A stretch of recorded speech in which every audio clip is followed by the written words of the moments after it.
Okay, building your own shed. Right from the get-go, you need to do a drawing of the whole floor area, of the height of it, the span from one side to the other, so you can work out things such as the centre. Use a scale rule like this. See, it's marked in metres on it, 1 to 2 metres, as you notice. I drew it down here so I could get some ideas going to show like the pitch of the roof, so I could work out what the kind of degree pitch the roof would be, how the gutter was going to sit, how the rafter for the would cut in against the edge by the gutter, as you can see right there. Yeah, so it's good to know exactly what you want. The span of the struts along the side. I drew it all out first just to throw around ideas. I gleaned lots of ideas off YouTube before starting, and I have built several so far, so I've been honing the skill. But let's move on from here to have a look at setting out the floor slab for starters. Right, here we have a cross-section plan. Not sure if you've ever seen one before, but this is a cross-section. The blue indicates the concrete floor, looking at it from side on, cross-section. You'll notice that on each side I've made it an extra thickness to allow for a wee thickening that goes right around the outside of the concrete floor where you pull your walls up or set your walls up on. The orange is compacted shingle underneath the floor. You could make that 100 mil if you like, just so you dig down an extra depth and allow for a wee bit of compacted shingle just to give it some extra support. You'll notice that this shed is 2.2 metres across. That's, sorry for you Yanks, I know you work in feet and inches and stuff, but yeah, so it's 2.2 metres across. That's this shed, and it was 4 metres long. Let's move on to the set out. Okay, so we're going to mark out our string line and peg line so we can set up our boxing for the floor slab. So you'll see that I've marked a string line, or set a string line just off the fence, using the fence as a good parallel line to work off. You might want to work off a house to keep your line straight. And then you'll see I've marked, as indicated, 2 lines, 2 width lines off that straight line, as indicated. And then this next picture, yep, so this picture, you'll see I've put 2 pegs at each end. So this is marking the ends of it. So in this case, this floor is 2.2 wide, which I marked off that in the previous photo, off the string line, 2.2. Now I've put my end pegs, 1 at each end. The floor slab is 4 metres long. So in the next picture, I'll show you how to get it actually square. Yep, this one. So you pull from one corner to the opposite end over the other opposite side, as indicated in this picture, and read the box. Pull a tape measure. This is 4 metres long, so they should add up. Both sides should add up, and that'll make sure you're square. You've got the whole thing square. You can use the 3-4-5 method, which if you search that on Google search it, it gives you a better indication of how to get your boxing square and set out nicely. But this is a sort of a lazy way, working off a straight parallel line, which was the fence, and it also worked to the house. I double checked it. So once you've got your corner pegs set and straight, well, square, sorry, and you're happy with that, then you can put more pegs along that string line that you see set up, and then put your boxing up nailed to it across the long straights and across the ends, and the top of the string line, of course, being your finish level for concrete. So right from the get-go, you want to figure out, you know, a height that's going to be your finish floor level to make sure it's higher than other grassy ground areas by at least 100 mil, 120 mil or so, so that your floor's not going to get inundated by rain. You just want to think about rain runoff, you know, when you put your boxing up for final floor level. Okay, on to the next pic or video. Yep, so here's the floor slab once it's finished, poured. She's not that crash hot in the lock on, not really that concerned about that. I'm going to throw some carpet over this, underlaying carpet. So you can see where I've finished to the peg line and the top of the boxing. Leave this for a few days before stripping the boxing, because it'll be a bit green. You don't want to break away the edges. And leave it a week or two to harden before doing your walls. Okay, so what you're looking at now is the corner of the floor slab. You'll notice that orange small, that's a 50mm bit of orange duct, a 90-degree bend that I put in before pouring the concrete slab to enable me to run power to this little building. Depends if you want power. So include that before you pour. You just tuck that inside the boxing and have it sticking up proud like this. As I'm going to grind that edge down a little bit just to enable you to feed power through like this. So there in this picture you can see the timber has gone over it, the framing timber, and I've drilled a hole down to enable me to poke the wire around the 90-degree bend and up through there. I'll just feed a wee loop through to pull a draw wire through to pull the cable through, and it goes up through that hole, up the inside of the wall, just like this, and then up to where I've mounted the box in the corner. This is an old shed I built, just like this, as you can see, and then that shows it tucked up. You drill up through the bottom and into the box, and that's your main cable coming in from the house. Now, I ran the cables because I work with a Sparky I know, a registered electrician. Don't try doing stuff you don't know yourself. He was comfortable for me to run the power in and run all the cabling inside, and then he did all the hot works, all the connections, and signed it off. So, yeah, just a note, don't do anything you shouldn't. Okay, so I've built the wall, framed it up on top of the slab, nice level surface to build on. It's going to be stood against the back, you know, to get the back wall up.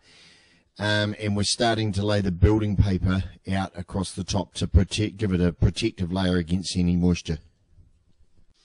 So, yeah, so the whole wall is now covered in building paper, wrapped around the sides nicely, and I've got an extra 50mm at the bottom so that when the wall stands up, it'll be able to overlap. I'll show you that in a sec, and I'm starting to lay the tin out on it. I'm using black corrugated iron, as you can see. I'll cover the whole wall with that so that I can then see here's the extra building paper that'll go over that concrete edge right there, tucked down inside nicely for when I stand the wall, which once this is completely covered in iron, we'll stand it in a sec. So there, we've stood it now against the back. You can see the wall better, the frame. I've framed that at 600 centres. And as you can see, the building paper tucks over the back of the slab as well as the tin, just to enable the water to go down the side of the slab. Now you can see here, see the piece of timber supporting the wall. I've ramsetted a small piece of timber on into the concrete slab. Have a look up how to use a ramset, or you might be able to use concrete nails. And then I've nailed that as a support to hold the back wall up while I left it overnight. It just pays to have something to support walls in place while you're building. Okay, here we are into the next day. Now, you can clearly see those bits of timber I was talking about nailed to the concrete for supports. This is the next wall. I've already brought a window that's going to go in there, and that bit you can see I've framed up. There's a stud that comes up to support it underneath, and then there's side studs. You need to look up that framing a window, you know, for a little bit more in depth on YouTube.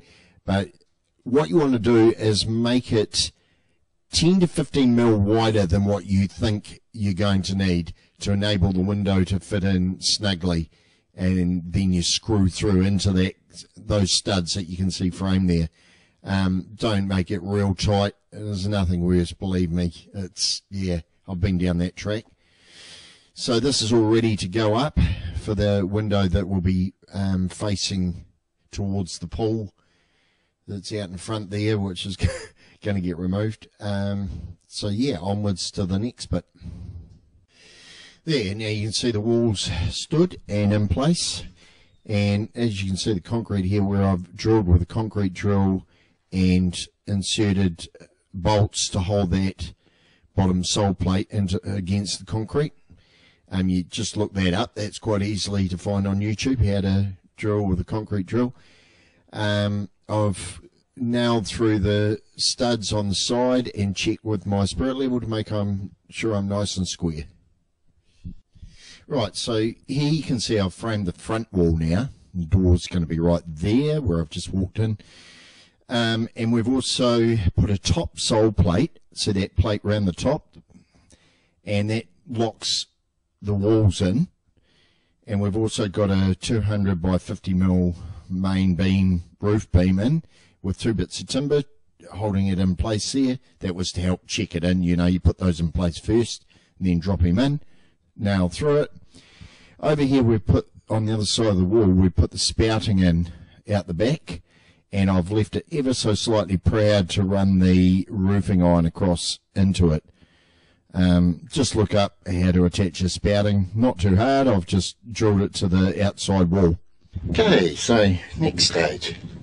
So as you can see by today, we have put on this one here, and it goes right the way along, double nailed together, and it supports this down to the edge of guttering. You see just how, see how it sits nicely against the edge. Then the building paper is rolled out over that, and building paper comes across just into the guttering along with the iron that you can see I'm starting to put on the roof there. So we're coming along. So here's a view of the roof. See the plywood laid out, and then the building paper with the roofing iron screwed into place.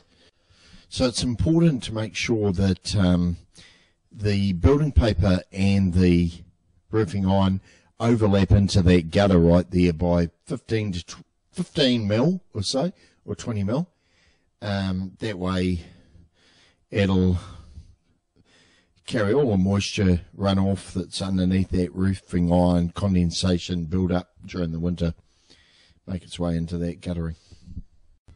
Now you'll notice in this picture I've started the outside wall, and at the top can you see I've used plywood to fill in the gap, the triangle gap at the top. It'll give me a support to run the building paper over, and then the tin shape which I cut.